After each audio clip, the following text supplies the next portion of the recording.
Good morning বন্ধুরা। সবার আমাকে নিয়ে অনেক প্রশ্ন, আমি কখন কি কাজ করি।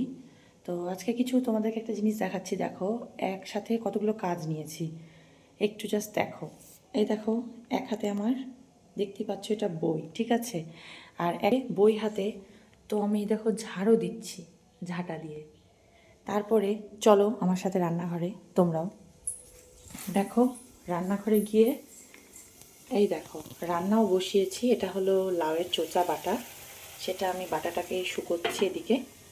আর এদিকে দেখো লাউয়ের একটা সবজি হয়েছে ডালের বড়ি দিয়ে। এখানে বাবাই ডালটা করেছিল সকালে। এখানে ভাত হয়েছে, আর এই টমেটো আছে, টমেটোর চাটনি হবে। ব্যাস এইটুকুই। একসাথে অনেকগুলো কাজ ইচ্ছে থাকলে সবটাই উপায় হয়, সবটাই করা যায়। তো আমি সেটার জন্য আজকে এই ভিডিওটা করলাম। যদি ভগবান আমার 10টা হাত দিত না, তো হয়তো আমি একসাথে 10টা কাজও সামলাতে পারতাম। আর যেটা বলছি যে বই হাতে কেন, ঝাড় দিতে দিতেও এক হাতে বই আর এক হাতে হলো তোমার ঝাঁটা। তো আমি না এক্সট্রা করে আর টাইম পাচ্ছি না, টাইম হয়ে উঠছে না, যেহেতু অনেক টিউশন থাকে।